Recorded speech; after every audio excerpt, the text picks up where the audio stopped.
campaign for pubs, Greg Mulholland. Which pub are you in then, Greg? I'm in the junction in Otley, the West Yorkshire market town, Jeremy. And we don't yet know whether you'll be that pub will be tier 2 or tier 3. Is that correct? We don't.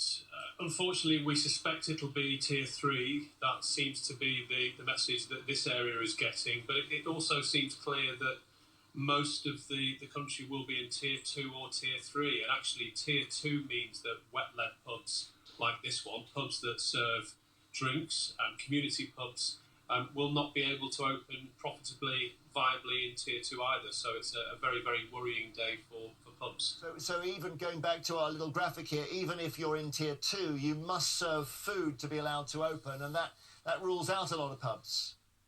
It does, and there's absolutely no scientific basis for that. Indeed, some of the evidence suggests that having a meal and sitting around for longer could be a greater risk. But Mike is absolutely right. Pubs have spent huge sums of money, thousands and thousands of pounds each, to become safe, to do what the government asked them to do. But the other thing, Jeremy, is that this is not just about pubs. This is not just about those of us who enjoy going out, socialising, having a drink. It's not just about the role that pubs play in loneliness. Pubs provide the livelihoods of thousands, tens of thousands of people and their families. We're talking about hundreds of thousands of children.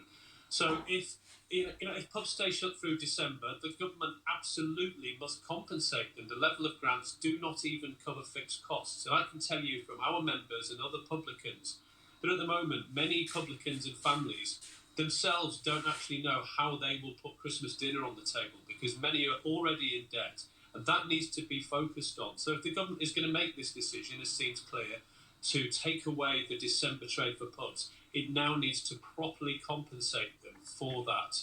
Otherwise, you'll see many, many closures, but you will see hardship for thousands, tens of thousands of British families, and that can't happen. And that's the message we're trying to get across to the Prime Minister and to the Chancellor, because at the moment they don't seem to understand that. Thanks so much, Greg Mulholland, who's Campaign Director, Campaign for Pubs, speaking power.